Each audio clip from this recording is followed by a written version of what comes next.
What if they're not home? What do we do if they're not home, Dad?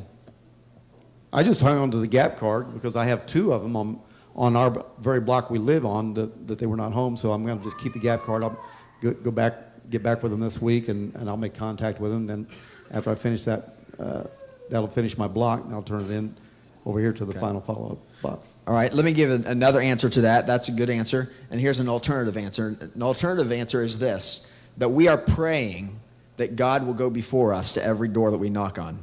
Right. I am specifically praying, God, help the ones whose hearts you have prepared, because the eyes of the Lord go to and fro throughout all the earth, looking to give strength to those whose heart is blameless toward him. And God is doing that. So, God, if you're prepared their heart, they're going to be home. It just happens that this is the time I'm going to be knocking on the door. If you've prepared their heart, I'm knocking on the door. So I'm going to, again, our goal is obviously to meet people's needs and to be there to pray for them. It is a general goal to knock on every door in Frankfort, okay? But that's not the big goal, okay? The big goal is to reach people. So I may go back to that door, but I'm not going to become preoccupied with that. I'm going to continue to seek the ones who are home, who God has been responding to. Can I still turn my block card in? If I do a block and there were several that weren't home, can I still turn my block card in? I mean, can I feel like I did that block? Yes. Okay. Yes. The All right. one thing you said there about praying that the Lord would prepare the hearts, that's something the rope holders need to focus on too, in Right. preparing that block. Good. Sir, just when you go out, don't pray that somebody won't be home. Yes. I'm going to pray the scary ones won't be Has home. anybody ever been guilty of that? This question is for Pastor Maurer and Brother James. We came in our scenarios here. There were some who had other needs. Pastor Johnson touched on this, so maybe you can chip in here too. What are some ministries in town? We come up with various needs when we knock on the door. They mention something. They need not just prayer, but they need diapers, or they need some counseling or something. What are some things that are available in town or close that we can say, hey, let me give you this information? What are some examples of that? One thing's the Salvation Army, which is very good. If people need something, they give them $30. They'll give them some groceries. There used to be a ministerial thing, but I think it's kind of fallen to the wayside. And then it's what has been mentioned about the recovery at the First Church of the Nazarene. There are also other churches. Of course, the problem is, as it was already mentioned, I think Brother Fry mentioned this, or maybe you did, there's a certain amount of people, they know the system. Sure. And so they work the system, but there are churches that give money, cash money, this type of thing as well. Okay. Pastor Johnson, you... Oh. All right. You mentioned the Nazarene Church has They have a some recovery program, Okay. which is very, very good. A recovery program.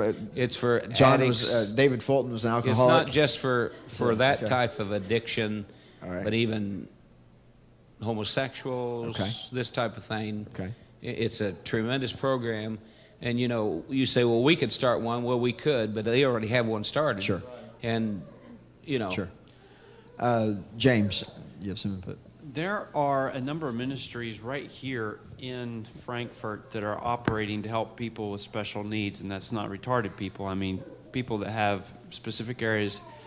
Kids who are having real serious rebellion problems, not studying in school. There's a program called Coach, and I found out about this, Coach Kids, at the ministerial meeting this last month. And there's also a program, it's like a shelter for battered women. It's called the Rainbow Haven. Yes.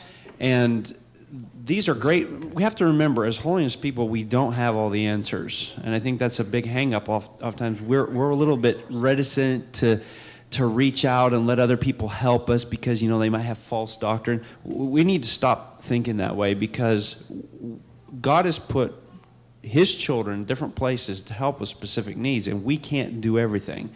And we have to be humble enough and willing enough to give suggestions and allow other people to help with this because we're a body of Christ. Sure. And holiness people aren't the only ones going to heaven. I hope we've all figured it out by now. Very quickly, Sarah, can you tell us about the Crisis Pregnancy Center and what really they told neat, you about. a neat program there. And also, you all know probably more than I do about it, but they give you points for going to church, for going to your doctor's appointments, for going to WIC appointments, for having your devotions. They try to kind of find out what you know about the Bible, but then you can get, just for having your devotions, you can get 12 free diapers, plus if you go to your appointments, if you're expecting or whatever. And so that is a really neat, and they're very easy to talk to there. You all know them, actually, probably a lot of the people there.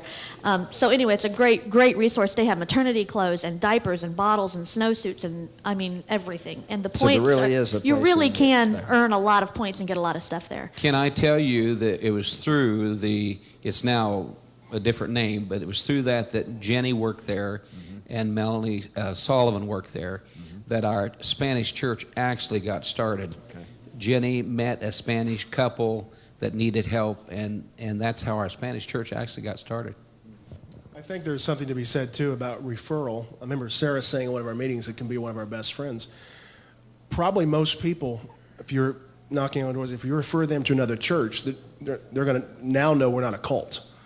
Because if we're a cult, we're not going to refer them to anyone but us. Sure. So if we're referring to someone else that, we're all on the same team. Sure. And it's a great testimony to other churches in town, too, that we're partnering with them. I would also suggest that the visitor card that they can bring in if they come to our church, if they say they have a church, they attend a church, don't bother giving that to them, because we're not trying to get them to. Also, the Open Door Clinic, which is a fantastic thing for this area, that helps in the physical need that they might have. Maybe we can get, maybe James, did you volunteer to maybe compile a list of numbers and information of these resources? Wouldn't that be helpful?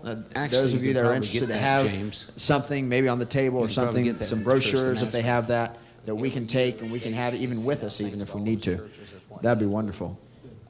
The Church of the Nazarene kind of coordinates some of these things, because every year they send me a message as what is my church doing for special needs in the community, where when people call, then they can, and it'd be good for us to get that list.